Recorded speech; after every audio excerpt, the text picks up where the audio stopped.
기에는 한 1년간을 기도일기, 경건일기를 썼던 그런 기억이 있습니다. 이사를 하다가 그때 쓴 일기를 다시 한번 이제 훑어봤던 적이 있는데, 내가 이때 이렇게 하나님을 알기를 열망했고 또 하나님과 가까이 하려고 하는 그런 마음이 있었구나. 그 마음을 지금도 내가 순수하게 유지하고 있는가, 이런 생각을 해본 적이 있습니다. 제가 사실 기도가 도대체 뭐길래라고 하는 생각을 했던 그것은 제가 처음 출석했던 제 고향교회에 특별히 그 집사님들께서 기도하는 모습을 보았을 때입니다. 정말 기도를 열심히 하시는 그런 몇 분 남자 집사님들도 계셨고, 또 여자 집사님들 같은 경우는 새벽에 이렇게 나오셔서 반울음으로 또 정말 그 슬픔이나 이런 것을 안고 하나님 앞에 간절히 기도하는 그런 모습을 제가 중학교 때 새벽기도 나가서 그걸 보면서 저분들은 도대체 무슨 문제가 있길래 저렇게 하나님 앞에 정말 마음을 담아서 저렇게 기도하는가라고 하는 그런 이제 의문을 가졌던 적이 있습니다. 그분들의 모습을 항상 보면서 정말 간절한 기도가 무엇인가라고 하는 그것을 그때 마음에 담았던 것 같습니다. 사실 우리가 인생을 살면서 주님께서 특별히 우리 성도들에게 기도로 초청하는 그런 때가 있습니다. 기도는 믿음 생활에 있어서 필수적인 그런 요소일 뿐만 아니라 아주 신비한 그런 세계다, 이런 생각을 하게 됩니다. 예수님은 제자들도 기도의 자리로 초청하셨고, 저와 여러분들도 기도의 자리로 초청하시는 분이십니다. 왜 그렇습니까? 예수님 자신이 기도의 사람이었기 때문에 그렇다. 그냥 기도의 사람이 아니라 항상 기도하시는 분이었다라고 하는 것을 우리는 성경을 통해서 확인할 수가 있습니다. 지금도 예수님은 십자가에서 피를 흘리시고 돌아가심으로 구원을 완성하셨지만 기도는 지금도 계속 하시는 분이세요. 성경은 주님께서 하나님 보좌 우편에서 교회와 우리 성도들을 위해서 지금도 계속 기도하고 계시다라고 분명히 말씀합니다. 이렇게 당신 스스로가 항상 기도하시는 분이시기 때문에 우리 성도들에게 또 교회에 기도를 요청하시고 또 기도의 세계로 초청하시는 그런 분이시다. 히브리서 7장 25절에 보면, 그러므로 자기를 힘입어 하나님께 나아가는 자들을 온전히 구원하실 수 있으니 이는 그가 항상 살아서 저희를 위하여 간구하심이니라. 지금도 주님은 살아계신 주님이신 줄 믿습니다. 그분은 항상 살아서 저희를 위하여 간구하심이니라. 여기 저희가 누굽니까? 바로 저와 여러분, 성도요, 교회인 줄 믿으시기 바랍니다. 바로 주님이 항상 기도하시는 분이시기 때문에 바로 이 기도도 우리를 부르신 하나님의 목적이 바로 맏아들이신 예수님의 형상을 담도록 하기 위함이다. 로마서 8장 29절에 있는 것처럼 기도도 우리가 마땅히 닮아야 될 주님의 이제 성품에서 나오는, 또 주님의 삶에서 나오는 아주 필수적인 그런 요소다라고 하는 것입니다. 오늘 누가복음 18장에 나오는 이제 불의한 재판관과 과부의 그 비유, 이 이야기의 목적도 무엇입니까? 오늘 주님께서 처음에 이 비유를 말씀하시면서 그 의도를 밝혀 주시고 계십니다. 예수께서 그들에게 항상 기도하고 낙심하지 말아야 할 것을 비유로 말씀하셨다. 이게 오늘 말씀의 시작입니다. 그래서 예수님께서는 우리 성도들이 여기 결론이 이미 다 나왔잖아요. 항상 기도하고 낙심하지 말 것을 기대하시고 또 그것을 요청하시는 분이시다. 오늘 비유에는 이제 대조적인 두 사람이 등장하고 있는 것을 보게 됩니다. 한 사람은 하나님을 두려워하지 아니하고 사람을 무시하지만 세상에서는 높은 지위를 가지고 있는 그런 소위 불의한 재판관이다 이렇게 이름 붙여진 이제 한 사람이 등장하고요. 또 한 사람은 그야말로 원한 맺힌 그런 이제 남편 없는 정말 힘없는 그런 한 여인이 등장하고 있는 것을 볼 수가 있습니다. 사실 우리가 인생에서 많은 것을 잃어버리기도 하고 또 관계가 끊어지기도 하지만 인생의 가장 큰 그런 고통과 위기 가운데 하나가 바로 배우자를 잃는 것입니다. 배우자를 먼저 보낸다고 하는 것은 겪어보지 않은 사람이면 모르겠어요. 어떤 사람은 그것이 나는 자유다 해방이다 이렇게 하는 사람도 뭐 있다고는 우리가 보통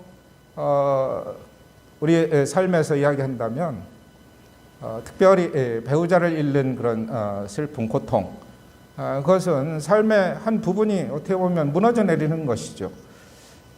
고대 사회에서는 특별히 홀로 된 여인의 삶은 참으로 팍팍하고 너무 힘든 삶으로 들어가는 그런 이제 출발점이 된다. 한마디로 인생의 위기를, 인생의 고난을 겪는 그런 이제 상황을 맞이했다 이렇게 말할 수 있는 것이죠. 그런데 거기에 또 원한까지 맺혔다. 바로 내가 남편 없는 자로서의 어떤 이제는 사회적 약자, 인간관계에서 나에게 정말 억울한 일을 가하는 그런 일들을 이제 겪은 것이죠. 그런 상황 속에서 이 여인이 재판관을 찾아서 자기 원한을 풀어달라고 갔는데 한 번 가서 들어주지 않아요. 또 가도 들어주지 않아요. 그래서 자주 갔다 이렇게 얘기합니다. 오늘 본문에 보면 자주 그에게 가서 내 원수에 대한 나의 원한을 풀어달라 이렇게 강청했다고 하는 것이 오늘 주님의 말씀이죠. 이 불의한 재판관은 뭐 오늘 본문에서는 문제를 풀어줘요. 그런데 동기가 그리 선하지 못합니다. 그 여인을 동정해서도 아니고 또 정의를 실현하기 위해서 내가 이 불의한 자는 벌을 주고 억울한 일을 당한 자는 한을 풀어주리라 이런 동기가 아니라 자기 일에 있어서 나를 번거롭게 하는구나, 나를 괴롭게 하는구나, 계속 와서 문제를 풀어달라고 하니까 그 번거로움과 괴로움을 피하기 위해서 이 재판관이 그 홀로 된 여인의 간청을 들어주었다.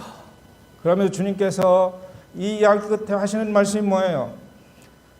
이 불의한 재판관이 이런 선하지 못한 동기로 정말 자기 번거로움이나 자기 괴로움 모면하고자 그저 뭐예요? 그야말로 무슨 선심 베풀듯이 하지만 결국은 이기적인 그런 동기로 이러한 여인의 간청을 들어주었는데 하물며 이렇게 시작합니다. 하물며 거기 7절에 여러분들 보시기 바랍니다. 7절 말씀 보면 하물며 하나님께서 그 밤낮 부르짖는 택하신 자들의 원한을 들어주시지 아니하시겠느냐. 할렐루야. 하물며 하나님을 경험하라 이렇게 초청하시는 거예요. 사람도 자기 편하자고 자기 괴로움 면하자고 이렇게 자주 와서 문제 풀어달라고 하는 한 여인의 간청을 들어주는 이 불의한 재판관인데 하물며 하나님에게 하나님은 선하신 분이시고 하나님은 공의의 하나님이시고 하나님은 무엇보다 기도를 들어주시는 그런 하나님이시니까 이 하물며 하나님을 경험하는 그런 이제 제자들이 되어야 된다. 바로 저와 여러분들에게도 이 하물며 하나님을 경험하도록 초청하시는 주님이신 줄 믿으시기 바랍니다. 그래서 예수님은 기도를 너무너무 좋아하시는 분이세요. 몸에 완전히 배셨어요.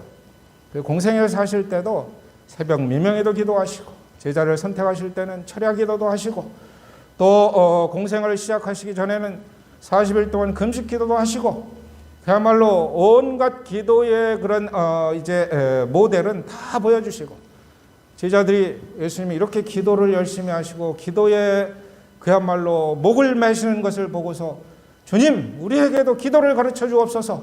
여기 이런 이제 요청에서 나오는 것이 주기도문이라는 것이잖아요. 주기도문은 우리가 주문처럼 반복해서 암송하라고 주시는 것은 아니고요. 기도의 그런 원리죠. 이런 이제 원리로 기도를 하라. 기도에 대한 교훈을 가르치는 모델 기도문이죠. 물론 그 암송해서 기도하는 것, 그것을 통해서 은혜도 받기도 하고 응답도 받기도 하기 때문에 뭐 암송에 여러분들 기도하는 건 나쁜 건 아닙니다. 그러나 그 원리를 잘 따져서 우리가 기도하면 기도를 좋아하시는 주님께서는 그야말로 이 모든 것을 더해 주시고자 예비하시는 그런 주님이신 줄 믿으시기 바랍니다.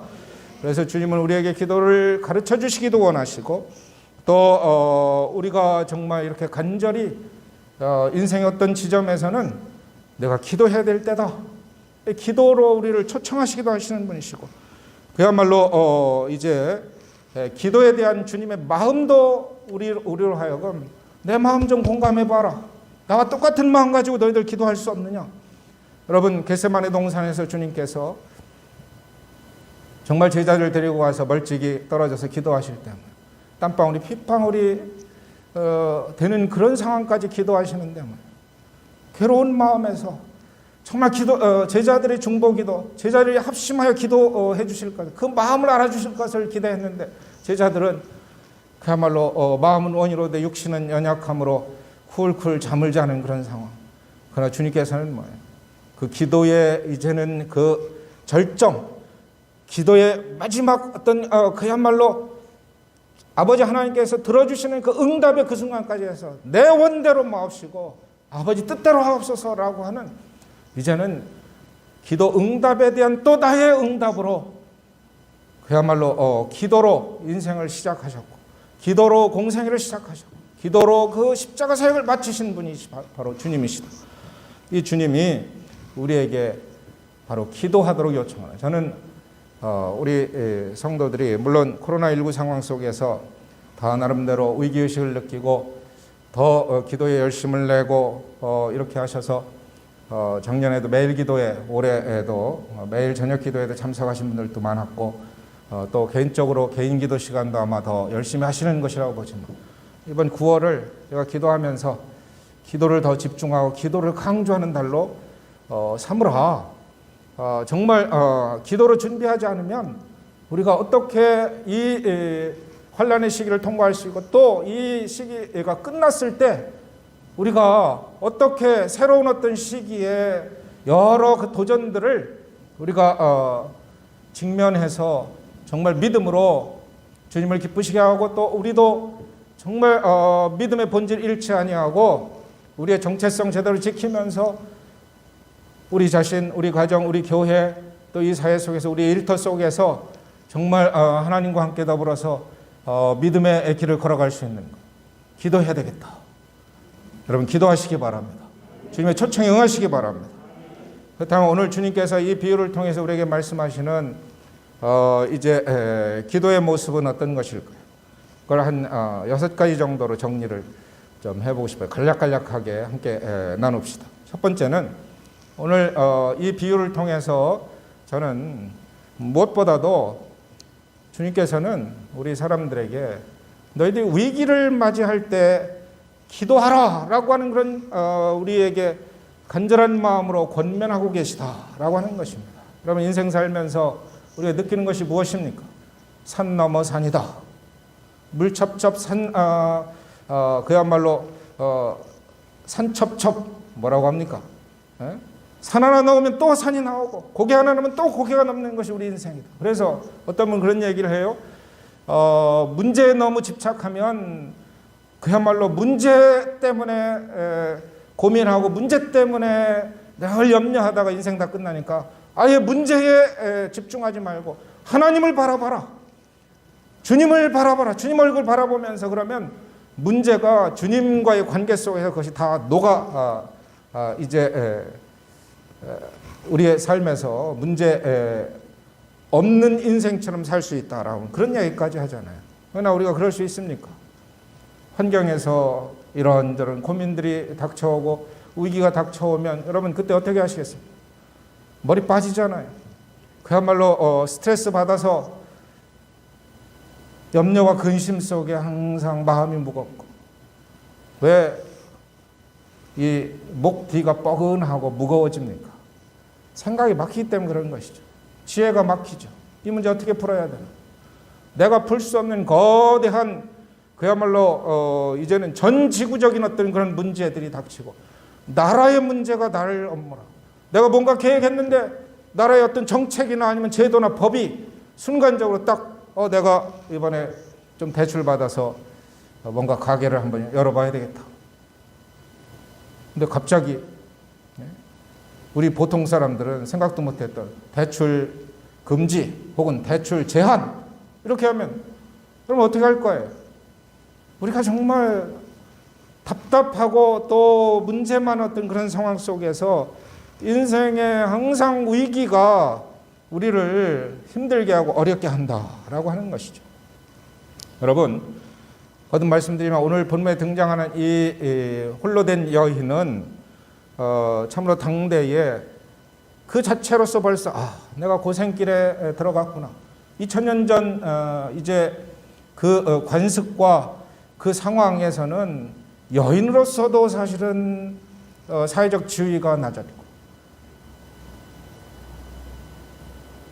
거기에다가 또 이제는 남편을 잃어서 홀로 된 상황에서 정말 경제적으로나 사회적으로나 모든 면에서 위기에 처했는데, 그러니까 그 다음 억울한 일을 겪게 되는 겹고난이죠. 이중의 어떤 그런 이제 위기가 닥치는 것이죠.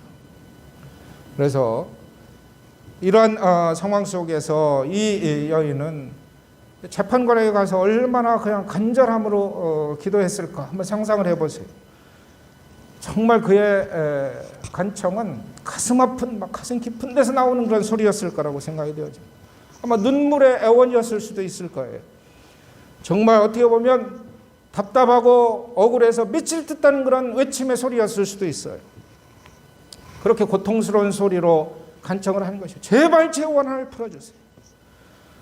이 억울한 일 풀어주세요. 나는 힘이 없고 나는 정말 이제 이 문제를 해결할 길이 없으니 당신이 나를 불쌍히 여겨서 문제를 풀어주세요.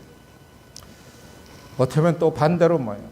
자주 이렇게 갔던 것은 아주 속에 도끼가 서려가지고 내가 이 문제 아주 풀어줄 때까지 끝까지 내가 사생결단하리라 아마 그러면서 가서 구했을 수도 있죠. 저도 기도하다가 우시는 분들은 저는 어렸을 때도 봤고, 제가 목회자 돼서도 예배 중이나 기도 중에 우시는 분들 봤는데, 우는 동기야 여러 가지가 있을 수 있죠.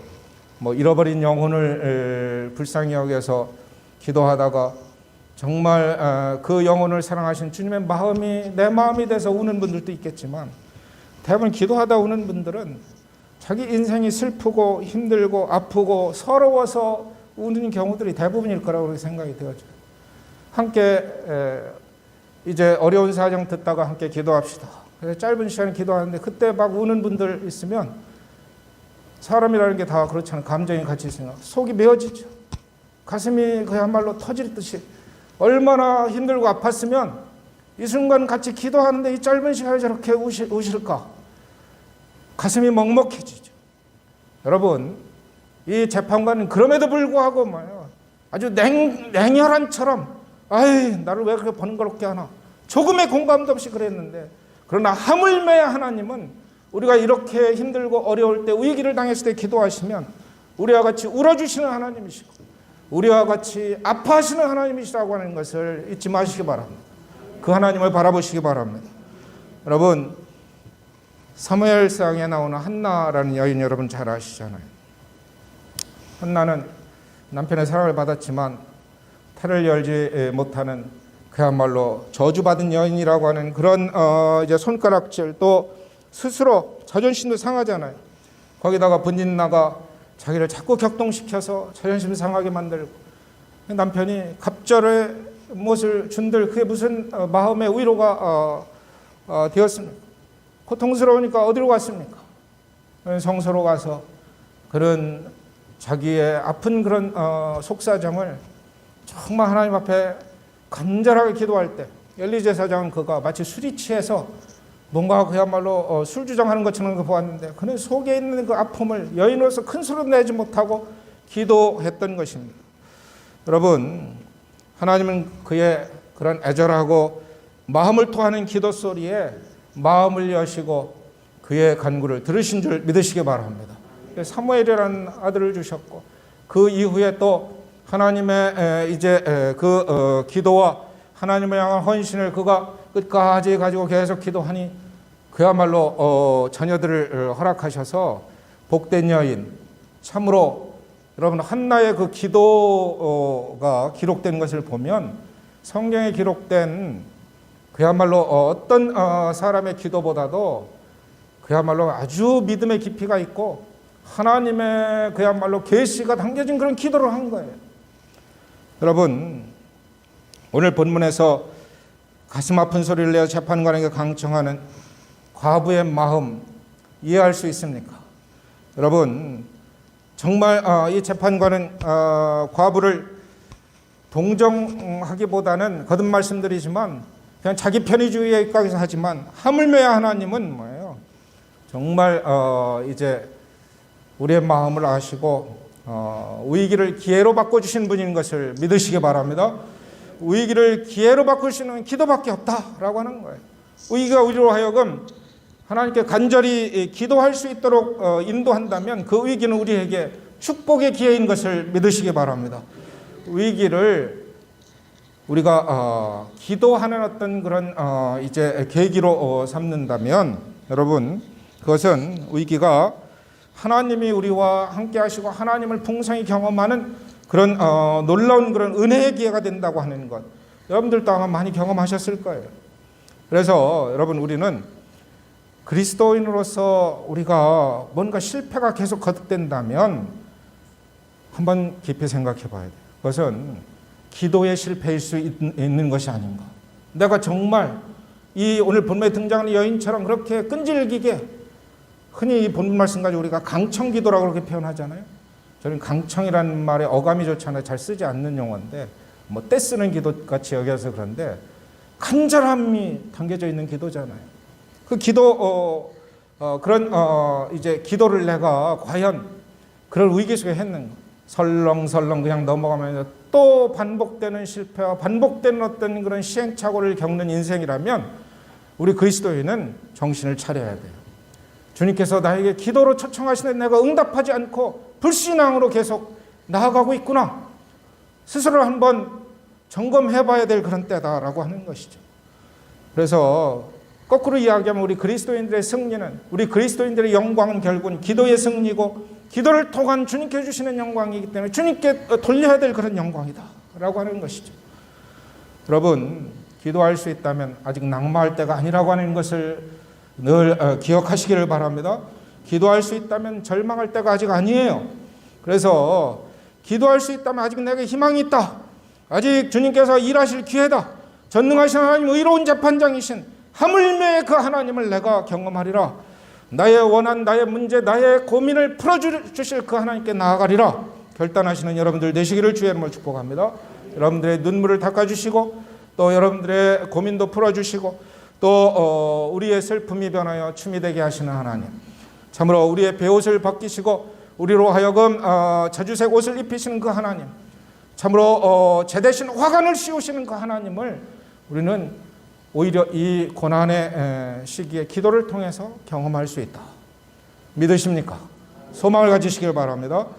두 번째로 오늘 이제 이 주님의 말씀에서 우리가 생각할 수 있는 이제 주님의 기도에 대한 교훈은 구체적 소원을 가지고 기도해야 된다라고 하는 거예요. 여러분, 오늘 이 본문에 등장하는 여인은 그야말로 소원이 너무 강렬했잖아요.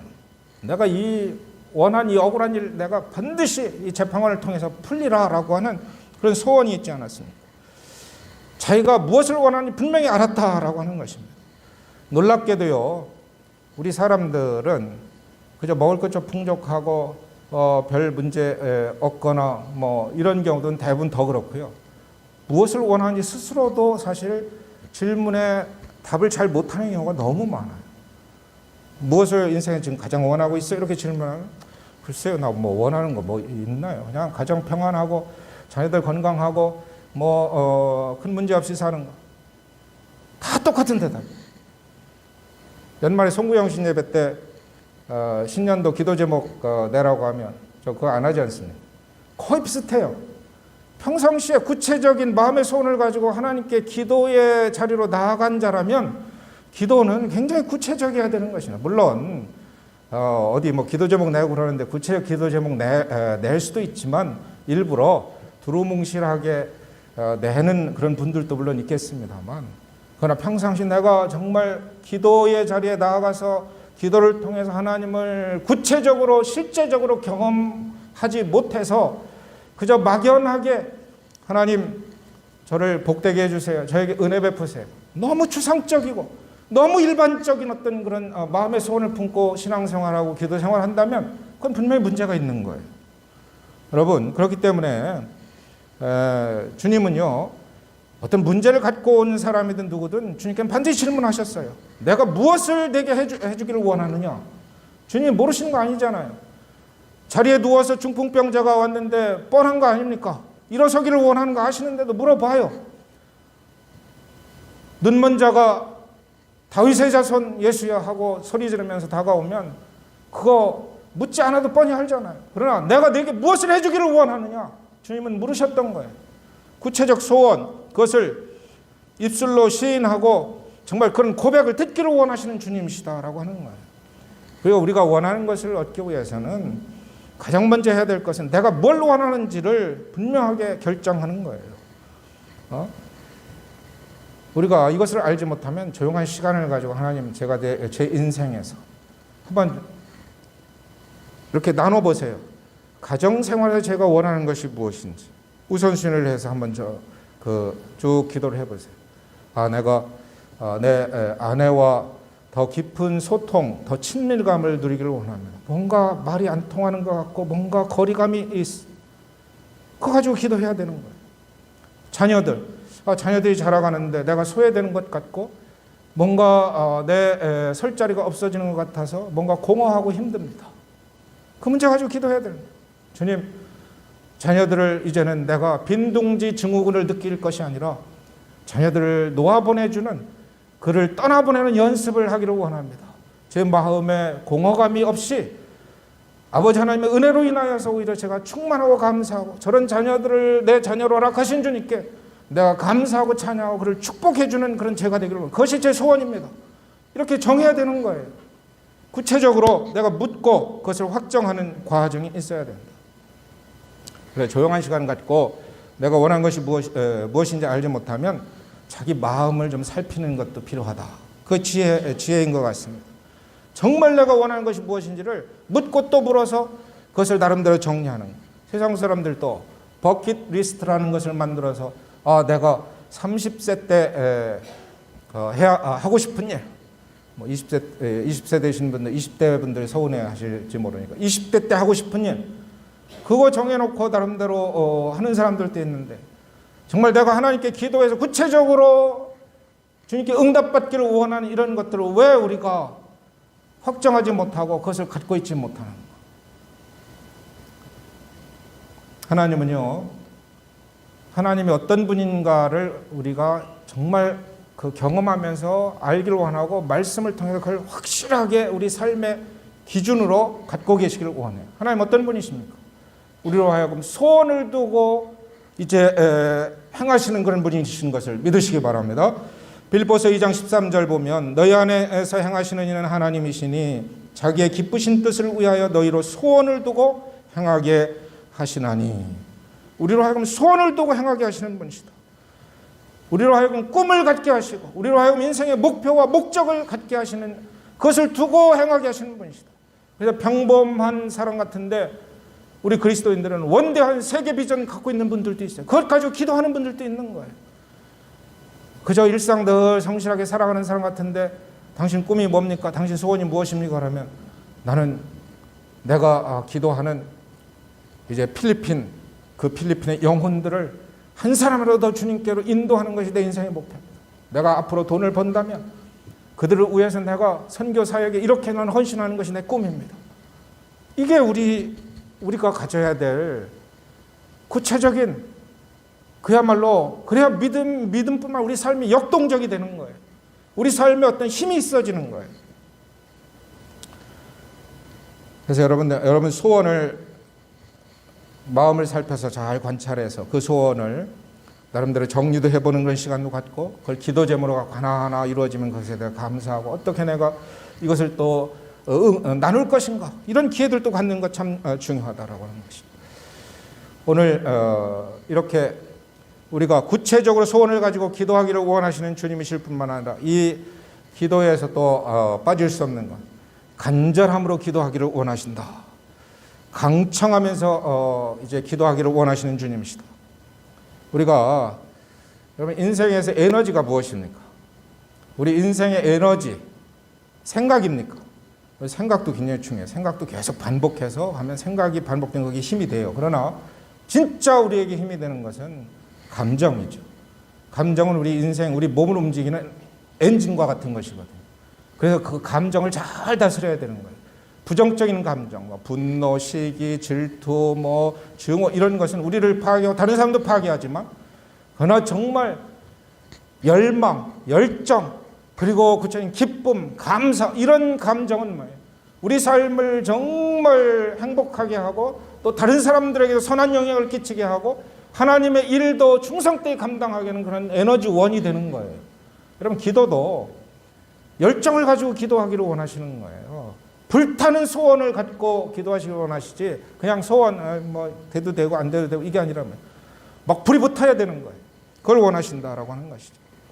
이 간절함이라고 하는 것은 우리 감정이 아주 최고조로 올라간 그런 상태, 그것을 말하는 것이다, 이렇게 볼 수 있는데, 그래서 성경에서 기도의 사람들 보면 다 그 아주 이 정서적인 이 면에서 뜨겁게 기도하고, 뜨겁게 하나님 사랑하고, 뜨겁게 하나님 주신 그런 이제 비전이나 이런 것을 이루기를 이제 꿈꾸고, 또 그것을 구체적으로 행했던 그런 사람입니다. 여러분들 이런 뜨거운 열망이 있습니까?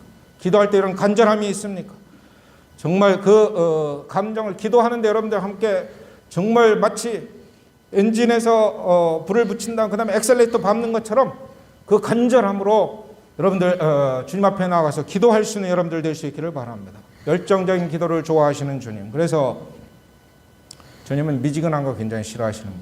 우리도 아주 차든지 아니 뜨겁든지 해야지, 미지근하면 혀에서도 그렇고 별로 그게 좋지 않잖아요.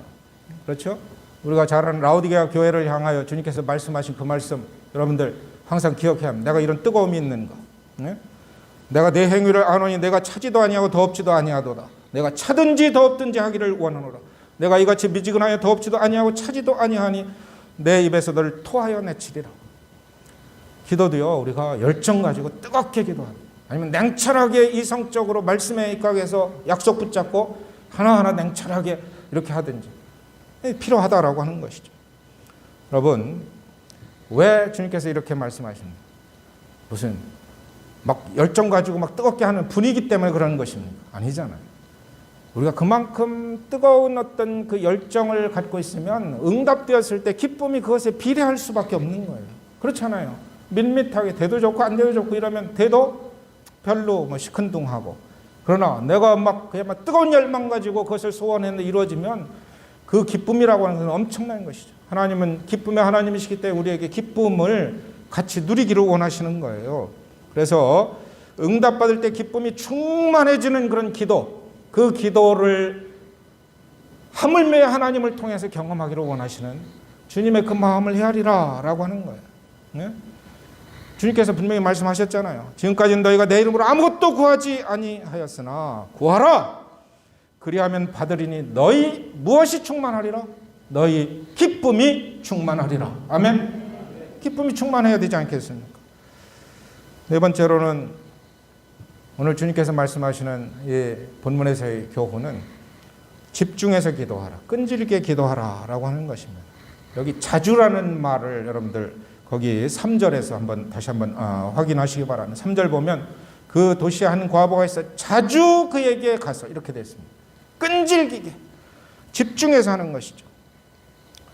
주님께서 나중에 거기 보게 되면 7절에도 그 밤낮 부르짖는 택하신 자들의 원한 이렇게 되어 있습니다. 밤낮 부르짖는다. 예전에 선교사님들 부부와 목회자 부부들 초청한 한 집회가 있어서 강원도 횡성인가에서 오래전 이야기입니다. 거기에 갔을 때 그 신길 성결교회에 이신욱 목사님이 강사로 오셨어요. 근데 그분이 다른 여러 가지 주제들 이야기하시다가 기도에 대해서 이야기하시는데 정말 기도에서 그분이 강조하는 게 그거예요. 3일3야 기도해. 뭐 이런 것을 한다고요. 3일3야를 요즘에 다들 바쁘지만 그 시간을 내시는 분들이 또 휴가를 내고 이런 분들이 3일 동안 연속으로 낮 밤에 그냥 집중해서 기도하는 그런 기도회를 합니다. 저 그때 굉장히 도전받아서 우리 교회에서도 그걸 한번 해봐야 되겠다. 할 만한 분들이 별로 시간이 안 돼가지고 3일3야까지는 아니다. 끈질기게 집중해서 반복해서 습관적으로 기도하는 거 굉장히 중요하다. 우리가 이것은 집중해서 기도한다. 끈질기게 기도한다는 것은 내가 기도하기로 선택하고 이 기도에 내가 더 전심을 기울이기로 내가 결정하는 거거든요. 영어의 decide라는 그 단어는 원래 라틴어에서 온 단어인데 이 단어는 원래는 잘라낸다는 뜻이에요. 그러니까 집중, 끈질기다고 하는 건 내가 기도에 집중하는 거예요. 집중하지 않으면 사실 우리 의식이라고 하는 건 집중할 때 힘이 나오는 거거든요. 하나님께 집중하면 믿음으로 보이지 않는 것이 보여요. 믿음으로 들리지 않는 것이 들려요. 그래서 하나님의 얼굴을 내가 뵙는다, 하나님의 음성을 듣는다 그렇게 말하는 거예요. 무슨 신비한 신통방통한 능력이 생긴다는 얘기가 아니잖아요. 말씀에 집중하면 말씀이 깨달아지고 말씀이 들려오는 거예요. 내가 기도에 집중하면 그 기도에 정말 이제 끈질기게 하는 것을 통해서 마치 우리가 돋보기로 어렸을 때 종이를 이렇게 햇볕을 비춰서 태우는 것처럼 그와 같은 그야말로 기도의 시작과 완결이라고 하는 이런 것이 분명하게 되어지면서 기도가 너무 신나는 거예요. 기도가 너무 재미있고 그야말로 기도는 우리가 이렇게 끈질기게 할 때 결국은 들어주시는구나 라고 하는 것이죠. 주님께서 속히 응답하신다 그렇게 분명히 말씀하시잖아요. 거기 8절 말씀 한번 보세요. 8절 내가 너희에게 이르노니 속히 그 원한을 품어주시리라. 우리 한국 사람들 너무 이제 그야말로 성미가 급해가지고 이 속히란 말을 한 가지로만 빨리 응답한다 이렇게 해요. 빨리 응답하실 수도 있겠죠. 그러나 기도는 하나님의 때에 응답하는 것입니다. 여기서 속히라는 말은 오랜 기다림으로 내가 끈질기게 기도한 후에 모든 것이 한꺼번에 순식간에 응답되어진다는 그런 의미가 더 강한 단어예요. 이런 속히 응답받는, 그래서 한 방에 모든 것이 다 해결되는 기도 응답으로 이런 역사가 실제로 일어나는 거예요. 내가 생각하고 계획했던 것보다, 내가 힘을 내서 하는 것보다 이런 기도의 능력은 얼마나 놀라운지, 하물며 하나님께서 우리에게 주시는 이 약속을 붙잡고 여러분들 끈질기게 집중해서 기도하시기를 주의 이름으로 축복합니다. 오늘 마지막 결론으로 오늘 말씀에서 두 가지를 우리가 주의해야 돼요. 기도할 때 낙심하면 안 돼요. 기도할 때 우리의 마음이 나뉘면 안 돼. 이 두 가지는 뭐예요? 포기하지 말고 그 다음에 믿음으로 기도하라 라고 하는 것입니다. 여러분, 낙심이라고 하는 것은 기도의 적입니다. 기도하다 포기하거든요. 여러분, 주님께서 오늘 이 말씀의 마지막에 다 이야기한 다음에 8절 그 마지막 그 하반절에 그러나 이렇게 얘기합니다. 뭐라고 말합니까? 같이 읽겠습니다. 그러나 다음에 인자가 올 때에 세상에서 믿음을 보겠느냐 하시니라. 여러분, 말세의 여러 현상 가운데 여러분 처처에 지진 난리 전쟁의 소문 이런 거 하는데 여러분 말세 현상을 위해 가장 두드러진 게 뭐예요? 우리가 디모데전서 3장에 보게 되면 사랑이 식어져요, 사람들. 근데 또 하나 사라지고 식어지는 게 있어요. 그게 뭡니까? 기도 소리가 사라지고 기도 소리가 점점 작아지고 기도가 없어지는 것, 이게 말세 현상이에요. 여러분, 개인적인 믿음의 말세, 그건 내가 기도하지 않고 기도 소리가 없을 때, 그건 믿음이 없기 때문에 그런 거예요. 결국은 불신앙으로 우리가 내가 크리스찬이라고 하는 그냥 무늬만 크리스찬이라고 하는 이름만 가지고 사는 명목상의 그리스도인들이 많아지는 것이 말세 현상이다라고 하는 거예요. 여러분, 교회에서 예배 드린다면 말씀을 가까이 해야 되지 않겠습니까? 그렇지 않겠어요? 말씀을 가까이 하는 것이 당연히 우리들의 특권이고 의무이지 않겠습니까? 우리가요, 실제로 그리스도인들이 세 가지 기적을 맛보며 사는 그리스도인이 많다, 이런 얘기를 합니다. 항상 매일. 내가 예수님 믿는다고 하면서도 말씀도 성경책도 거들떠보지도 않고 기도도 하루에 10분, 20분, 30분도 하지 않는 그런 그리스도인들, 이게 기적이라는 거예요. 예? 기적이다라고 하는 것이죠. 나머지 여러 가지 기적들이 있습니다. 이건 역설적인 이야기인데 이런 기적은 맛보아서는 안 되죠.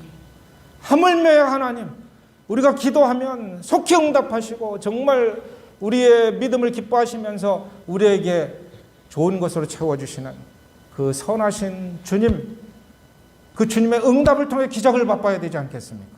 하물며 하나님을 나의 하나님으로, 그래서 내가 그 하나님의 약속을 붙잡고 내가 포기하지 아니하고 낙심하지 아니하고 끝까지 믿음으로 기도하시는 저와 여러분들 되시기를 주의 이름으로 축복합니다.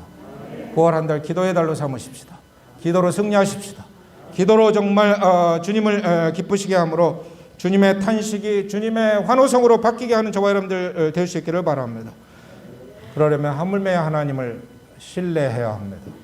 하물며 하나님을 정말 마지막 내가 인자가 올 때 믿음 있는 자를 세상에서 믿음을 보겠느냐 했는데 바로 내가 믿음이 있구나, 우리 늘사랑교회가 믿음이 있구나 칭찬을 듣는 저와 여러분들 되시기를 주의 이름으로 축복합니다. 함께 기도하겠습니다.